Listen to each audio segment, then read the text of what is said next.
প্রত্যাশা তো অনেক, কারণ ক্রিকেট হচ্ছে আমাদের ঐতিহ্যর একটি জায়গা, ক্রিকেট হচ্ছে আমাদের মর্যাদার একটি জায়গা। আমার কাছে হচ্ছে যে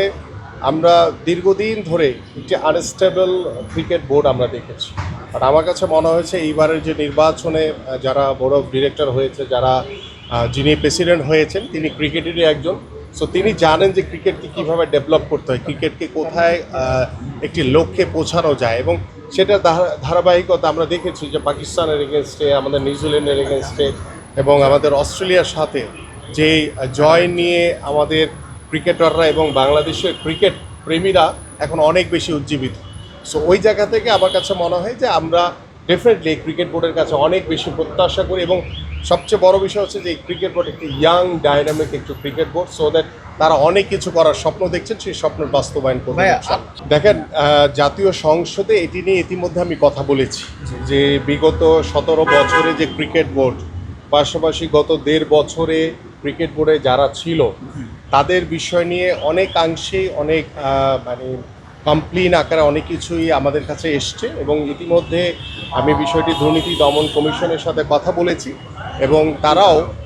আমার মনে হয় যে এই কাজটি করে যাচ্ছে, সো দ্যাট আপনারা সময়ের ভিতরেই জানতে পারবেন। এবং আমরা চাই যে প্রত্যেকটি দুর্নীতিরই বিচার হোক, কারণ ক্রিকেট বলেন, ফুটবল বলেন, স্পোর্টস বলেন, অনেকের ধারণা রয়েছে যে এখানে দুর্নীতি করলে কোনো কিছু হবে না, বাট আমরা চাই যে ভবিষ্যতে স্পোর্টস অঙ্গনেও দুর্নীতির মুক্ত আমরা করতে চাই, এবং সেই দুর্নীতি মুক্ত করার জন্য যদি কেউ জড়িত থাকে, গত 17 বছরে যেই দুর্নীতিগুলো রয়েছে বা গত 1.5 বছরে যদি এই ধরনের কোনো দুর্নীতির সাথে কেউ জড়িত থাকে এবং সেটা যদি প্রমাণিত হয়, ডেফিনেটলি তাদেরকে আইনের আওতায় এনে তাদেরও বিচার করা হয়। না, অলরেডি আমি এবং আমাদের তামিম ইকবাল সহ, আমাদের ফাহিম সহ, আমরা এই বোর্ডের যে আমাদের যে অ্যাডহক কমিটি যেটি ছিল, তখন কিন্তু আমরা পূর্বাঞ্চলে সেই স্টেডিয়ামটি ভিজিট করেছিলাম, এবং আমরা আশা করি যে বিগত সময়ে যে কিছু অনাকাঙ্ক্ষিত এই স্টেডিয়ামটিকে তৈরি করার ক্ষেত্রে কিছু কনসালটেন্সি কিছু বোধহয় দেওয়া হয়েছিল, তো সেটাও আমরা যাচাই বাছাই করে ইতিমধ্যে আমাদের বোর্ড প্রেসিডেন্টকে বলা হয়েছে, সেটি যাচাই বাছাই করে নতুনভাবে আমরা প্রয়োজনে ইন্টারন্যাশনাল টেন্ডার করে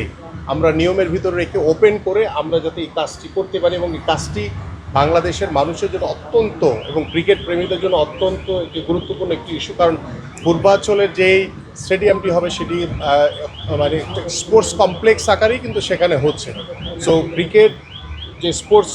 যে গ্রাউন্ডটি হবে, সেই ক্ষেত্রে আমার কাছে মনে হয় যে সেখানে আমরা আরও স্বচ্ছতার সহিত কীভাবে স্টেডিয়ামটি নির্মাণ করা যায় সে বিষয়ে আমরা সরাসরি এই বিষয়গুলো দেখভাল করব, এবং আমি আশা করি যে আমাদের নতুন বোর্ড প্রেসিডেন্ট সহ যারা বোর্ডের ডিরেক্টর রয়েছেন তারাও অত্যন্ত আন্তরিকতার সহিত সেই কাজটি যত দ্রুত শুরু করা যায় এবং সেই দ্রুত শেষ করার জন্য আমরা মনে করি যে আমরা এই কাজগুলো খুব জরুরি, এগুলো করা দরকার। আগে যারা ছিল, যারা টেন্ডার পেয়েছিল, সেটা কি বাতিল হয়ে নতুনভাবে দেওয়া হচ্ছে? এবং এক্ষেত্রে যারা ভালো করবেন তাদেরকে আমরা এটা দিব, এবং পাশাপাশি আমাদের লোকাল আমাদের যারা রয়েছে তারাও পার্টিসিপেট করতে পারবে, এবং আমাদের স্টেডিয়াম হওয়াটা হচ্ছে খুব জরুরি দরকার। এবং স্টেডিয়ামটা হওয়ার জন্য আমি মনে করি যে বিগত সময় এটার সাথে যারা জড়িত ছিল সেখানে যদি কোনো অনিয়ম হয়ে থাকে, সেটা আমাদের বোর্ড প্রেসিডেন্ট সহ আমাদের যারা রয়েছে তারা যাচাই বাছাই করে তার পরবর্তী সিদ্ধান্ত নিব, বাট আমাদের এই স্টেডিয়ামের কাজটি আমরা খুব দ্রুত আশা করি যে শুরু করতে চাই এবং শুরু করবো ইনশাআল্লাহ। For more updates, subscribe to our YouTube channel and click on the bell icon. Follow us on Facebook and Instagram. Download T-Sports app to enjoy exciting games and highlights. Visit tsports.com.